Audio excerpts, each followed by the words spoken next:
Thanks for watching. Don't forget to like, comment, share and subscribe to Mufti Abdullah Yasir, famous scholar. اللہ سبحانہ وتعالی نے قرآن مجید میں صحابہ کرام کو معیار ایمان قرار دیا. فرمایا کہ بعد میں آنے والے جیسے ان لوگوں نے قربانیاں دی ہیں ویسی قربانیوں کی نقل پیش کریں گے تو میں انہیں ہدایت یافتہ قرار دوں گا. حضرات اصحاب رسول جتنے تھے وہ سارے کے سارے ہمارے لیے بمنزل ستاروں کے ہیں. آج کے دور میں ستاروں کی اصطلاح ہی بدل گئی. کیسا کامیاب جا رہا ہے شیطان کہ جو شیطان کا علم بردار بنتا ہے اسے ستارہ کہا جاتا ہے. ہمارے ذہن میں جب ستارے کا لفظ آتا ہے تو ایکٹر آ جاتا ہے, ایکٹریس آ جاتی ہے. کہاں سے اٹھایا اس نے؟ یہ اصطلاح اصل میں محمد عربی صلی اللہ علیہ وسلم نے استعمال کی تھی. کن کے لیے؟ اپنے اصحاب کے لیے. اصحابی کالنجوم, میرے صحابہ ستاروں کی طرح. بِأَيِّهِمْ اقْتَدَيْتُمْ اهْتَدَيْتُمْ, جس کے پیچھے بھی چلو گے ہدایت پا جاؤ. لیکن آج شیطان کا جھنڈا ہر طرف لہرا رہا ہے, اس لیے سوچیں بھی بدلتی چلی جا رہی ہیں. تو خیر سارے کے سارے اصحاب رسول ستاروں کی طرح. پھر ان میں جناب صدیق اکبر رضی اللہ تعالیٰ عنہ سب کے سرخیل ہیں. سیدنا علی بھی ان کو بڑا مانتے ہیں, سیدنا عثمان بھی ان کو بڑا مانتے ہیں, سیدنا عمر بھی ان کو بڑا مانتے ہیں. خلفاء راشدین میں بالاتفاق صدیق اکبر رضی اللہ تعالیٰ عنہ کا درجہ سب سے زیادہ. ان کی دو چار باتیں میں پڑھ رہا تھا, میں نے کہا آپ کے ساتھ بھی شیئر کروں. ایک بات یہ فرمایا کرتے تھے کہ اچھی بات, نصیحت کی بات اگر آپ کے دل پر اثر کرتی ہے تو آپ کو مبارک ہو, آپ صاحب ایمان. صاحب ایمان شخص جو ہوتا ہے اس کے دل پر اچھی بات کا اثر ہوتا ہے, وگرنہ جو صاحب ایمان نہیں ہوتا وہ کہتا چل چل اپنے پاس رکھ, مجھے نہ سنا. اس میں استغنا آ جاتا ہے. مومن جتنا اس کی نیکیاں بڑھتی رہتی ہیں اس کی پیاس بڑھتی رہتی ہے, اس کی طلب بڑھتی رہتی ہے. اسی طریقے سے ان کی زندگی میں جو نوٹ کیا گیا, ان کی شرم و حیا کا عالم قضائے حاجت کے بعد پریشان ہو جائے گا. کس وجہ سے؟ کہ میں نے اللہ سبحانہ و تعالیٰ کی کتنی خوشبودار نعمتیں استعمال کی اور ان کو بدبو میں بدل دی, اور یا اللہ مجھ سے شکر ادا نہیں ہوا. تو افسوس کیا کرتے تھے کہ یا اللہ ابو بکر کتنا بیکار انسان, اسے شکر ہی ادا نہیں ہوتا. اور ہم یہاں پر بیٹھ کر 15 صدیوں کے بعد آ کے ہم دعوے دار ہیں کہ ہم شکر گزار بنے ہوئے. اسی طریقے سے ان کی عاجزی کو پڑھ رہا تھا. ان کی عاجزی کا عالم یہ تھا کہ اگر کوئی آپ کی تعظیم کرتا کہ یہ تو حضور علیہ السلام کے بڑے قریبی ساتھی ہیں, تو فوراً دعا میں لگ جاتے کہ یا اللہ یہ میرے بارے میں جیسا گمان رکھتا ہے تو مجھے ویسا بنا دے, تو مجھے ویسا بنا دے, لیکن میں ایسا ہوں نہیں. یا اللہ اس کے گمان کے مطابق مجھے بنا دیجیے. اس کے علاوہ ان کی زندگی کے اندر جو صحابہ نے باتیں نوٹ کی, ان کی خودداری کی, کہتے ہیں کہ زندگی میں عام طور پر کبھی کسی سے اپنی ضرورت کا اظہار نہیں کیا کرتے تھے. اس دور میں مانگنا ایک فیشن بن گیا. چھوٹی چھوٹی باتوں کو ہم دوسروں سے مانگتے رہتے ہیں. حضرات اصحاب رسول کے بارے میں آتا ہے کہ جب سواری پہ سوار ہوتے اور کبھی کبھی مہار گر جاتی تو صدیق اکبر رضی اللہ تعالیٰ عنہ بھی سواری سے خود نیچے اترتے اور مہار اٹھا لیتے اور فرماتے کہ میرے نبی نے مجھے یہ سبق پڑھایا ہے, وَإِذَا سَأَلْتَ فَاسْأَلِ اللَّهِ, جب بھی سوال کرنا ہو اللہ سے کر, بندوں سے سوال نہ کر. تو اس لیے مانگنے کی عادت ہمیں چھوڑنی چاہیے. اس کے علاوہ خوف خدا کا یہ عالم تھا. کہا کرتے تھے کاش کہ میں کسی مومن کے بدن کا بال ہوتا, کاش کہ کسی مومن کے بدن کا بال ہوتا, میں مجھ سے حساب کتاب نہ ہوتا. یا اللہ میں تجھے حساب نہیں دے سکتا. اور ایک عجیب بات فرمایا کرتے تھے, کہتے ہیں کہ ہر چیز کا ایک فدیہ ہوتا ہے. جیسے نماز میں کوئی کمی رہ جائے, کوئی واجب چھوٹ جائے, اضافہ ہو جائے واجب کا یا کمی ہو جائے تو اس کی تلافی کے لیے سجدہ حساب ہوتا ہے. ایسے ہی روزوں میں جو کمی رہ جاتی ہے تو اس میں آخر میں صدقہ فطر رکھا گیا. عید کے دن آپ نے ادا کرنا ہوتا ہے کہ روزے کی کمی دور ہو جاتی ہے اس سے. اسی طریقے سے حج میں جو کمی رہ جاتی ہے اس کے آخر میں دم رکھا شریعت نے کہ جس سے کوئی عمرہ کرتے ہوئے حج کرتے ہوئے کوئی گڑبڑ ہو جائے تو وہ اس کی تلافی کے لیے دم دے. فرمایا کرتے تھے کہ اسی طریقے سے دین کی ایمان کی کمی کی تلافی کرنی ہو تو اس کے لیے آپ کو اسلام کے لیے اپنی توانائیاں خرچ کرنی چاہیے کہ دوسرے لوگوں میں بھی اسلام پھیلے، کیونکہ قیامت کے روز آپ کی نماز میں اگر کمی پائی گئی تو اس طریقے سے دوسرے کی نماز ضمناً آپ کے کام آ سکتی ہے۔ اگر کوئی پکا نمازی بن گیا تو اس کی نمازوں کا ثواب بھی آپ کو ملے گا، بعید نہیں کہ اللہ تعالیٰ اس کو بھی آپ کے کھاتے میں شمار کر لے، ثواب بھی عطا کرے اور آپ کے لیے آسانی بھی کر دے۔ تو کوشش کرو زندگی میں کہ آپ جو ایمان آپ میں ہے اتنا ایمان آگے سکھا بھی دو کسی کو، اسلام جو آپ تک پہنچا ہے اسے آگے بھی پہنچا دو۔ یہ ایمان کا فدیہ ہے، اسلام کا فدیہ ہے کہ اللہ نے جو نعمت آپ کو دی ہے اپنے پاس رکھ کر مر نہ جاؤ بلکہ اس کو آگے پہنچاؤ۔ جیسے تبلیغ والے کہتے ہیں کہ جناب جو کام کی سیکھا ہوا اس کی آگے دعوت چلاؤ، تو یہ دعوت دینی، اسلام کو آگے پھیلانا، یہ اسلام ایمان کا فدیہ ہے جو اللہ نے آپ کو ایمان دیا ہوا ہے۔ قرآن مجید میں حضرت ابراہیم علیہ السلام کی بڑی تعریف کی گئی۔ ایک مقام پر فرمایا گیا ان ابراہیم کان امہ، ابراہیم بظاہر ایک فرد تھا لیکن ایک فرد نہیں تھا، جتنی ایک امت اللہ کو راضی کر سکتی ہے اکیلے ابراہیم نے اللہ کو اتنا راضی کیا۔ قانتا للہ، اور پھر وہ اللہ کا نہایت فرما بردار انسان تھا، اور پھر حنیفہ، سب سے کٹ کر اللہ کی طرف، اللہ کی سمت میں، اللہ کی سو، اللہ کی اطاعت کی طرف ہونے والا تھا۔ وَلَمْ يَكُ مِنَ الْمُشْرِكِينَ، اس کی سب سے بڑی خوبی یہ تھی کہ وہ زندگی میں مکسر نہیں تھا، اینو بھی منا انو بھی منا، اے بھی خوش ہو جائے وہ بھی خوش ہو جائے، نہیں میرا رب مجھ سے راضی ہو جائے۔ دنیا خوش ہوتی ہے ہو، نہیں خوش ہوتی نہ ہو۔ ہم خوشیوں میں بھی رسومات کے پیچھے لگ جاتے ہیں، غموں میں بھی رسومات کے پیچھے لگتے ہیں۔ کوئی مرد کلندر ایسا نہیں ہوتا کہتا ہے کہ آ کر مولانا صاحب سے کہے کہ اس خوشی میں جو اللہ چاہتا ہے مجھے وہ طریقہ بتا دے، میں ویسی خوشی کرنا چاہتا ہوں، اور غم میں آ کے کہ ہماری برادری یہ کرتی ہے لیکن اللہ کیا چاہتا ہے، ہمارے نبی علیہ السلام نے کیا بتایا مجھے ویسے کرنا چاہیے، جنازہ کیسے پڑھایا مجھے بس ویسے کر دیجیے، جی ویسا سارا سنت کے مطابق میرے کام ہو جائیں۔ کہتے نہیں نہیں، لوگ کیا چاہتے ہیں، اللہ بھی راضی ہو جائے، برادری بھی راضی ہو جائے۔ وَلَمْ يَكُ مِنَ الْمُشْرِكِينَ، وہ مکسر نہیں تھا، شَاكِرًا لِأَنْعُمِهِ، اور اس کی ایک بہت بڑی صفت یہ تھی کہ اس نے زندگی میں نے اسے جو دیا اس نے شکر ادا کرنے کا حق ادا کر دیا۔ اور پھر اجتباہ، اسے اللہ کہتے ہیں اس کو اللہ نے چنا بھی، وَهَدَاهُ إِلَىٰ صِرَاطٍ مُسْتَقِيمٍ، اسے صراط مستقیم کی ہدایت بھی دی، وَآتَيْنَاهُ فِي الدُّنْيَا حَسَنًا، دنیا کی ہم نے اس کو عزتیں بھی عطا کی۔ آج دنیا میں جتنے آسمانی مذہب ہیں نا وہ سارے ان کو مانتے ہیں، عیسائی بھی ان کی تعظیم کرتے ہیں، یہودی بھی ان کی تعظیم کرتے ہیں، مسلمانوں کے تو وہ بڑے ہیں ہی، انا دعوت ابراہیم، نبی علیہ السلام نے فرمایا کہ میں ابراہیم کی دعا کا ثمرہ ہوں، اس لیے ابراہیم میرے جد امجد ہیں۔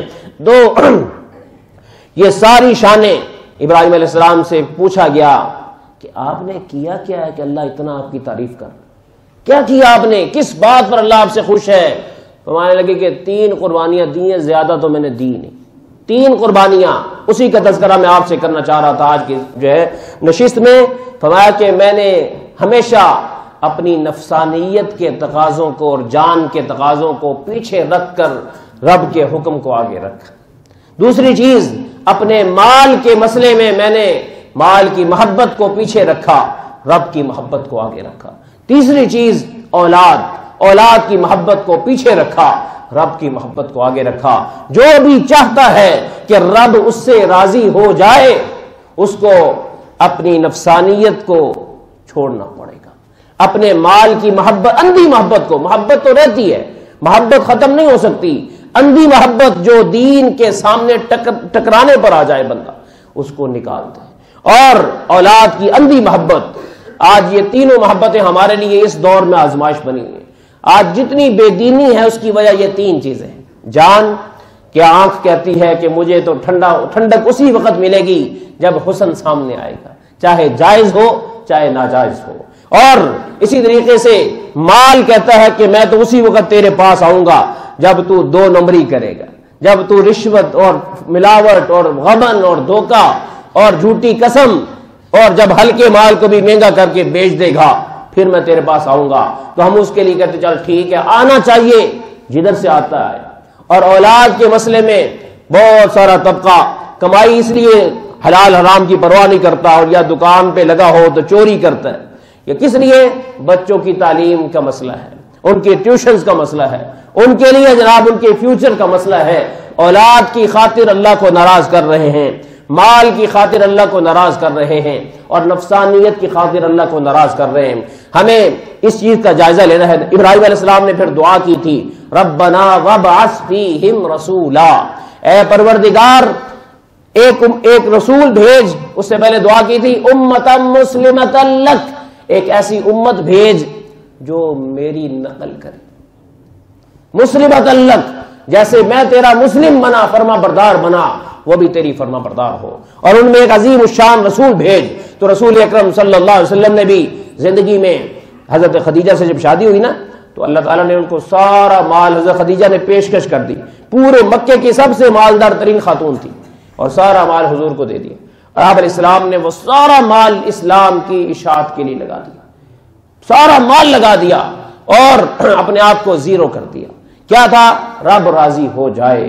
اور آپ کے غنا کا تذکرہ قرآن میں آتا ہے، وَوَجَدَكَ عَائِلًا فَأَغْنَا، آپ کو ہم نے غنی کیا، لیکن آپ نے دین کے لیے اپنا سب کچھ لگا دیا۔ تو مال بھی لگایا، جان بھی ایسی لگائی کہ 13 سالہ دور میں قدم قدم پر موت سامنے نظر آ رہی تھی، لیکن رسول اکرم صلی اللہ علیہ وسلم نے جان کی پرواہ نہیں کی، اللہ کے احکام کو پورا کرتے رہے۔ حتیٰ کہ کہا کہ میرے دائیں ہاتھ پر سورج رکھ دو، بائیں ہاتھ پہ چاند رکھ دو، جو مرضی کر سکتے ہو کر لو، لیکن مجھے دین سے تم پیچھے ہٹتے ہوئے نہیں دیکھ سکتے۔ اور اسی طریقے سے اولاد بھی لگائی، داماد بھی تو اولاد ہوتی ہے، بچپن میں ویسے بیٹے اللہ نے لے لیے، قبول کر لیا کہ ٹھیک ہے میرے رب کے فیصلے ہیں، اور داماد علی کو بھی بتا دیا تو شہید ہوگا، عثمان کو بھی بتایا تو شہید کیا جائے گا، چاہتے تو دعا کرتے اور بچ جاتے، لیکن نہیں، اولادیں اللہ کے نام پر لگا دی۔ اسی طرح صحابہ میں اگر یہ سارے صفات دیکھنی ہو تو آپ کو صدیق اکبر رضی اللہ تعالیٰ عنہ میں نظر آتی ہیں، کیسے کلمہ پڑھا ہے، ایمان قبول کیا ہے، اور رسول اکرم صلی اللہ علیہ وسلم خانہ کعبہ میں نماز کے لیے گئے ہیں، اور صدیق اکبر کو پتا چلا کہ حضور پر قاتلانہ حملہ ہو چکا، اور اس وقت بندے اکٹھے نہیں کیے اور تو بھی آ، نہیں، ایسے بھاگے آئے ہیں، اور پورا خانہ کعبہ بھرا ہوا ہے قاتلوں سے۔ آج ہم عمرے پہ جاتے ہیں، انجوائے کرتے ہیں، کوئی خطرہ ہی نہیں ہوتا۔ سوچئے محمد عربی صلی اللہ علیہ وسلم جب خانہ کعبہ میں جاتے تھے مکی دور میں کیا حالات ہوتے تھے۔ وہ جگہ جسے قرآن نے کہا یہ امن کی جگہ ہے، یہاں ہرن کے لیے امن ہے، چیتے کے لیے امن ہے، شیر کے لیے امن ہے، لومڑی کے لیے امن ہے، غلاموں کے لیے امن ہے، چرندوں کے لیے امن ہے، پرندوں کے لیے امن ہے، درندوں کے لیے امن ہے، لیکن امن وہاں نہیں ملا، نہیں لوگوں نے دیا تو محمد عربی کو امن نہیں دیا۔ کیسی آزمائشوں سے گزارا گیا، آپ علیہ السلام نے کبھی گلہ نہیں کیا، اور پھر چادر گلے میں ڈالی ہے اور آنکھیں باہر، اور چہرے پہ ایسے جیسے انار نچوڑ دیا گیا ہو، اور آپ علیہ السلام گر گئے، بے ہوش ہو گئے۔ ابو بکر آئے ہیں اور آ کر پورے مجمع کو چیرا ہے، کس زور کے ساتھ آئے ہوں گے، اور آپ علیہ السلام کے اوپر آ کر لیٹ گئے، اور آپ علیہ السلام کو آکسیجن دی اور کھڑا کیا اور سب کو پیچھے دھکیل دیا۔ کتنی ایمانی طاقت ہوگی۔ اور اس وقت میں ان لوگوں کو غصہ آیا کہ پورے مکے میں نہیں آیا تو کوئی اور قبیلہ نہیں آیا، ابو بکر کیوں آیا؟ آج ہماری اس منزل میں اس نے رکاوٹ کیوں ڈال دی؟ آج تو ہم قصہ ختم کرنا چاہتے تھے۔ چنانچہ سب نے کہا چھوڑو، آج محمد کو چھوڑ دو، آج ابو بکر کو قتل کرو۔ چنانچہ انہوں نے سینہ ٹھنڈا کر کے صدیق اکبر کو مارا ہے، ہر عضو پر سینکڑوں ضربیں لگائی ہیں، آنکھ پہ علیحدہ مارا، کانوں پہ علیحدہ مارا، ناک کے نتھنوں سے خون جاری کروا دیا، سینے پہ مارا، گھونسوں سے مارا، ٹانگوں سے مارا، پاؤں سے مارا، اور جناب یقین کامل ہو گیا ابو بکر کا حلیہ بگڑ گیا ہے، اب یہ کبھی بچ نہیں سکتا۔ اور پھر اس حال میں چھوڑ کر چلے گئے ہیں، اور خاندان والے جب اٹھا کر لائے ہیں اور شام تک تو ہوش ہی نہیں آیا، اور رات کو جا کے 12-1 بجے جب ہوش آیا، اما جان نے گرم دودھ پیش کیا اور تھوڑی سی ہوش آئی، لبوں کو دودھ لگایا، اما یہ کیا لگا رہی ہے؟ کہا یہ دودھ ہے، پی لو، تھوڑی جان میں جان آئے گی۔ ابو بکر کہنے لگا میں مریض عشق ہوں، مجھے مصطفیٰ کا دیدار کراؤ تو مجھے ہوش آئے گی، اتنی مار کھا کے بھی مجھے ان کا دیدار کراؤ۔ ایسی محبت آج ان کی سنت تھوڑی سی ہم رکھ لیتے ہیں اور یار عجیب عجیب لگنا شروع ہو گیا۔ تیرے لیے عاشق کہلانا بڑا کام ہے، ویسے تو عاشق کہلاتا ہے یار، تھوڑی سے تیرے چند دن کے بال بڑھ جائیں تو اپنے آپ کو پریشان محسوس کرنا شروع کر دیتے ہیں۔ کیسا عشق ہے یہ، کیسی محبت ہے یہ کہ ان کی وجہ سے آپ کو تانا ملے، یہ تانا تو آپ کے لیے جنت جانے کا باعث بننے والا تھا۔ اس لیے مت ڈریے لوگ کیا کہتے ہیں، کبھی دنیا خوش ہونے والی نہیں ہے، ان کو خوش کر لیجئے، اللہ راضی ہو جائے، اس کا مصطفیٰ راضی ہو جائے، کام سیدھا ہو جائے گا۔ جی جان دی ہے، اور پھر ہجرت کے سفر میں رسول اکرم صلی اللہ علیہ وسلم نے پوچھا ابو بکر کیا وجہ ہے؟ میں تجھے دیکھ رہا ہوں تیرے میں ایک کھلبلی مچی ہوئی ہے، کبھی تو میرے دائیں چلتا ہے، کبھی بائیں چلتا ہے، کبھی پیچھے چلتا ہے، کبھی آگے چلتا ہے، آپ میرے ساتھ ایک سمت میں ہو کے کیوں نہیں چلتے؟ ابو بکر کہنے لگے یا رسول اللہ جب مجھے ڈر ہوتا ہے کہ حملہ دائیں سے ہونا ہے میں آپ کے دائیں آ جاتا ہوں۔ ابو بکر کی جان میں جب تک جان ہے میرے محمد کو کچھ نہ ہو، جب مجھے خطرہ بائیں طرف سے لگتا ہے بائیں طرف آ جاتا ہوں، آنے والا حملہ کرے پہلے میری گردن کٹے پھر آپ محفوظ ہو جائیں، آپ اپنی جان کو بچا لیں۔ جب مجھے خطرہ پیچھے سے لگتا ہے پیچھے آ جاتا ہوں، خطرہ آگے سے لگتا ہے آگے آ جاتا ہوں۔ ابو بکر کی جان کوئی جان نہیں، جان تو آپ کی جان ہے، اس جان کے لیے میں اپنے آپ کو چاروں طرف گھما رہا ہوں۔ یہ ہے محبت، اپنی جان سے زیادہ مصطفیٰ کی جان سے پیار ہو، اور پھر اپنے مال سے زیادہ مصطفیٰ پہ جو ہے اور دین اعلیٰ بندے کے ذہن میں ہو کہ مجھے دین کے لیے اپنا سب کچھ کو تن ون وار دینا ہے۔ ابو بکر صدیق بھی ان لوگوں میں سے ہیں جو مکے کے عظیم تاجروں میں سے تھے، ساری رقم جو جوڑی ہوئی تھی سینکڑوں سال کھا سکتی تھی ان کی اولادیں، وہ لاکھوں درہم، اور سارے کے سارے آپ علیہ السلام کی محبت میں جہاں جہاں میرے آقا نے اشارہ کیا ہے ابو بکر نے مال لگایا، حتیٰ کہ ایسے غلام جو بہت کام کے نہیں تھے دنیاوی نقطہ نظر سے، اور ان کے پاس ایسے غلام تھے جو بڑے کارآمد تھے۔ کیا ہوا، حضرت بلال حبشی کو کوئی زیادہ کام نہیں آتا تھا، اور اس کے علاوہ ان کے پاس ایک غلام تھا جو ان کے ساری تجارت کو سنبھالتا تھا، اور امیہ نے کہا بڑی محبت ہے تجھے اس ایمان سے اسلام سے، ایسا کر وہ اپنا غلام مجھے دے، بلال پہ تجھے ترس آتا کہ میں اس پہ ظلم ڈھاتا ہوں تو اسے لے لے۔ ابو بکر صدیق نے حضور علیہ السلام سے پوچھا یا رسول اللہ آپ کی کیا چاہت ہے؟ کہا بالکل ٹھیک ہے، سودا قبول ہے۔ آپ نے بلال کو لیا اور وہ غلام اس کو دیا، اپنا کاروبار سارا ٹھپ کرا دیا، لیکن بلال لے لیا اور کہنے لگے مجھے اللہ مجھ سے راضی ہو جائے، رسول اللہ مجھ سے راضی ہو جائیں، اسلام مجھ سے راضی ہو جائے، مجھے کسی اور چیز کی پرواہ نہیں۔ پورے مکے میں ہنسی اڑی کہ ابو بکر نے اپنا کاروبار ختم کر لیا ایمان کے نشے میں، اسلام کے نشے میں۔ کہنے لگے مجھے کوئی پرواہ نہیں ہے، مجھے تو اللہ چاہیے، اس کا رسول چاہیے۔ آج جائزہ لیں کہ میں نے اور آپ نے کیا پیش کیا ہے۔ تو مال کی بھی پرواہ نہیں کی۔ تبوک کے موقع پر عمر کہتے ہیں مجھے معلومات ملی کہ ان دنوں میں ابو بکر کے مالی حالات ٹھیک نہیں، تھوڑا سا مال ہے، لیکن ان دنوں میں میری تجارت پیک پہ جا رہی تھی، تو میں نے کہا کہ آج ابو بکر کو ہرا کے چھوڑوں گا۔ چنانچہ میں نے ہر چیز کو 50-50 کیا، آدھا مال آدھی چیزیں، ہر چیز کو ہاف کر کے، آدھا گھر خالی کر کے، کئی بندے لگا کے مسجد نبوی میں سامان لایا، کئی پھیرے لگے، کئی بندے آئے، سامان گنا نہیں جا رہا تھا، اور ادھر ابو بکر ہے چھوٹی سی گٹھری اٹھا کے لائے ہیں اور رکھ دی ہے۔ اور میرے دل میں بار بار آ رہا تھا، رسول اکرم صلی اللہ علیہ وسلم کا طریقہ کار تھا، آپ نے اسلام معلومات بھی لیتے تھے، پوچھتے بھی تھے کیا لائے ہو کیا لائے ہو، ہر ایک سے پوچھتے تھے اور دعائیں بھی دیتے تھے کہ آپ کو اللہ تعالیٰ برکت دے، اللہ تعالیٰ آپ کا ایمان سلامت رکھے۔ قرآن مجید میں بھی آتا ہے کہ وصلی علیہم، ان کے لیے آپ دعائیں کیا کریں، ان صلاتک سکن لہم، آپ کا دعا کرنا ان کے لیے باعث آرام تسکین بنتا ہے۔ تو حضور دعائیں بھی دے رہے، مالی حالات بھی پوچھے جا رہے، کیا چندہ لے کر آئے ہو؟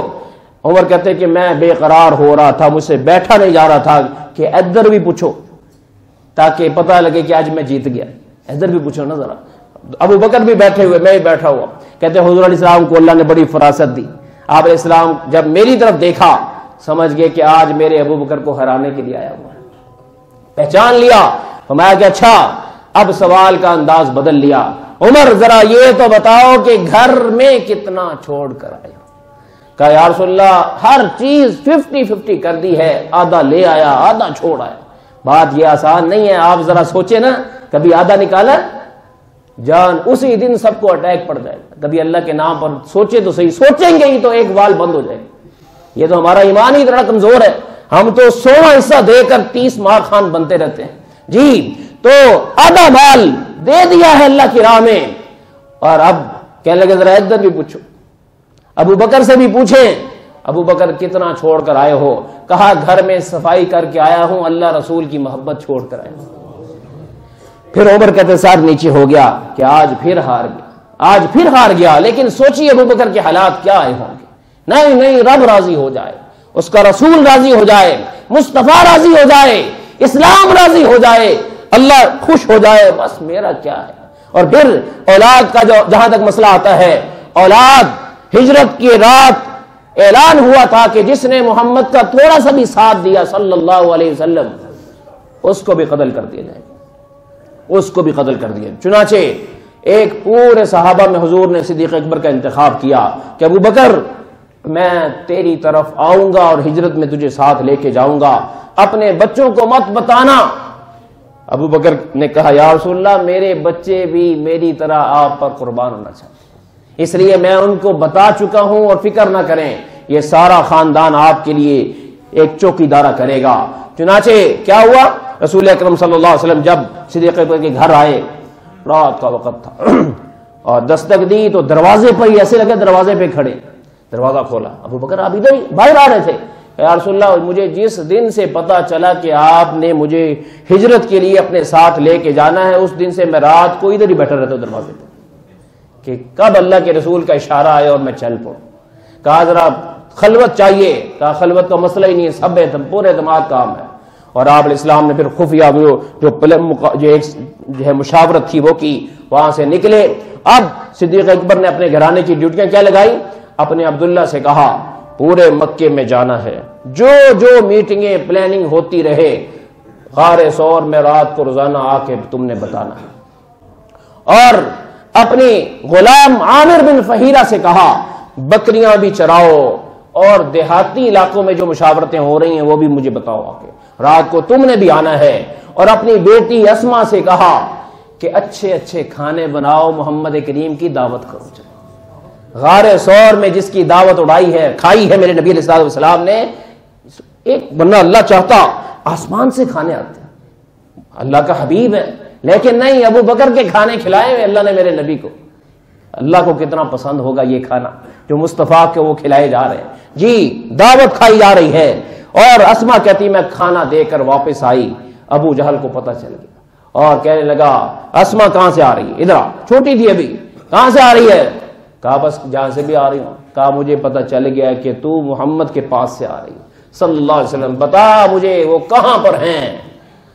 ایک دفعہ جھنجھوڑا، 2 دفعہ جھنجھوڑا، 3 دفعہ جھنجھوڑا، اسما کہتے مجھے ہلا کے رکھ دیا اور ایک زوردار تمانچہ مارا میرے چہرے پر، میں پیشانی کے بل گری اور وہاں سے چہرے کی پیشانی سے خون کا فوارہ چھوٹا، اور پھر کہنے لگے جان سے مار دوں گا، بتا دے کہاں ہے محمد۔ تو اس وقت میں نے کہا کہ اے اللہ کے دشمن، میری جان تو لے سکتا ہے، میرے ہونٹوں سے محمد کا نام نہیں لے سکتا۔ یہ قربانی دی ہے اس پورے خاندان نے، اولاد بھی لگائی، جان بھی لگائی، مال بھی لگایا، تو اللہ تعالیٰ پھر ان کی قدر کیوں نہ کرے۔ پھر قرآن مجید نے جیسے ابراہیم کی تعریف کی ہے صدیق کی بھی تعریف کی ہے، والذی جاء بالصدق وصدق به اولئک هم المتقون۔ ایک تو نبی ہے سچ لے کر آیا، اور ایک مصدق ابو بکر ہے جس نے اس کی تصدیق کی ہے۔ تقوی دیکھنا ہو تو ان کا دیکھو، کہیں فرمایا وسیجنبها الاتقى، جہنم سے محفوظ ہے۔ ابو بکر سے کہہ لو تجھے آگ سے ڈرنے کی ضرورت نہیں، تجھے رب نے بچا لیا ہے، تیرے تقوی کے فیصلے کر دیے ہیں، اور تو متقی نہیں ہے، اتقا ہے، سپرلیٹو ڈگری۔ ایک متقی کا لفظ ہوتا ہے، ایک اتقا۔ اتقا کا لفظ کسی اور کے لیے نہیں بولا جاتا، وہ سپرلیٹو ڈگری ہے، قرآن میں ابو بکر کے لیے استعمال ہوا ہے۔ یہ اتقا ہے، یہ متقیوں کا سردار ہے، یہ محفوظ ہے، اس کے لیے کوئی خطرہ نہیں ہے، یہ ہمارے عذاب سے محفوظ، یہ ہماری ناراضگی سے محفوظ، یہ ہماری پکڑ سے محفوظ۔ الذی یؤتی مالہ یتزکا، اور ہم گواہی دیتے ہیں اس نے جتنا مال خرچ کیا ہے خلافت لینے کے لیے خرچ نہیں کیا، اللہ کی رضا لینے کے لیے خرچ کیا ہے، لالچ کے لیے خرچ نہیں کیا۔ یہ کسی ڈپلومیسی کے تحت محمد کا ساتھ نہیں دے رہے، یہ اللہ کی رضا کے لیے ساتھ دے رہے ہیں۔ کئی فرمایا ولا یأتل اولو الفضل، یہ ابو بکر اولو الفضل ہے، یہ فضل والا ہے۔ کہیں اولو الفضل کا لقب ملا ہے، کہیں اتقا کا لفظ ملا ہے، کہیں جاء بالصدق کا لفظ ملا ہے، کہیں اولئک هم المتقون کہا ہے، یہ ایسی شانیں۔ اور کہیں فرمایا وَلَسَوْفَ يَرْضَى، قیامت کے روز اللہ اس کو اتنا دیں گے، اتنا دیں گے کہ ابو بکر خوش ہو جائے۔ یہ اعزاز بھی قرآن مجید میں ابو بکر کو دیا گیا، کس لیے؟ جان کو جان نہیں سمجھا، مال کو مال نہیں سمجھا، اولاد کو اولاد نہیں سمجھا۔ دوستو ہم جس دور میں ہیں ہمیں یہ تینوں چیزیں پیاری ہیں، اور ہم چاہتے ہیں کہ ہم اللہ کے پیارے بن جائیں۔ اس لیے اولاد میں سے اتنا قرآن مجید کا ترجمے کی حد تک تو سکھانا بڑا فرض ہے۔ کم از کم اولاد کو جیسے ناظری کی ٹیوشن پڑھاتے ہیں، ترجمے کی ٹیوشن بھی لگا دیں، کیا جائے گا آپ کا؟ ترجمہ پڑھا کے شادیاں کیجیے، جب تک ان کو ترجمہ نہیں آتا ان کو اگلے کسی اور میں داخل مت کیجیے۔ قرآن مجید کا موٹا موٹا ترجمہ تو آنا چاہیے، اور پھر موٹی موٹی تشریح خود بھی سیکھیے کہ اللہ مجھ سے کیا کہہ رہا ہے، یہ اللہ کا خط ہے میرے اور آپ کے نام۔ اتنی لمبی زندگی اور ایک دفعہ بھی نہیں پڑھا، اس حال میں موت آ گئی کہ بندے میرا خط پڑھا تھا، ٹائم نہیں ملا تھا، یہی بندگی تھی، یہی عشق تھا، یہی فریفتگی تھی، نعرے کہاں جائیں گے وہاں پر، وہاں یہ دعوے کہاں جائیں گے؟ اس لیے خود بھی صحابہ نے بڑی عمر میں یہ چیزیں سیکھی ہیں، آپ اگر بڑے ہو گئے تو یہ کون سا مسئلہ؟ اس لیے کسی اچھے عالم سے ٹائم لے کر قرآن کا ترجمہ 5 آیتیں 10 آیتیں خود بھی مطالعہ کرتے ہوئے جو چیز سمجھ نہ آئے ان سے سیکھیے، تاکہ ہمارا قیامت کے روز ہم نے اللہ کے سامنے پیش ہونا ہے، جواب دہی ہو سکے۔ تو مال کو بھی اللہ کے لیے قربان کرنے کی عادت ڈالیے۔ میں نے ذکر کیا یہ جو مسجدوں میں آپ آتے ہیں، یہ یہاں پہ جو اخراجات ہوتے ہیں یہ کبھی آپ سے مانگتے نہیں، نہ مانگیں گے، لیکن نیت کیجئے کہ ہم نے احسان نہیں لینا کسی کا۔ ہم جتنی دیر اس لائٹ میں بیٹھے ہیں، گرمیوں میں اے سی میں بیٹھے ہیں، ہم تو کچھ بھی ہو ہم اپنا حصہ ڈالیں گے۔ آپ اپنی نمائندگی کیجئے، مسجد والوں کو ضرورت ہے یا نہیں یہ علیحدہ مسئلہ۔ اس لیے ہم لوگ آج تو یہ جو کارپیٹ ہے اس کی بھی ایک قیمت ہوتی ہے، اس لیے ہم آتے ہیں اور اس کو اپنی مرضی کے مطابق یوز کر کے چلے جاتے ہیں۔ مسجد میں آئیں، مسجد کے آداب ہیں، یہ اللہ کا گھر ہے۔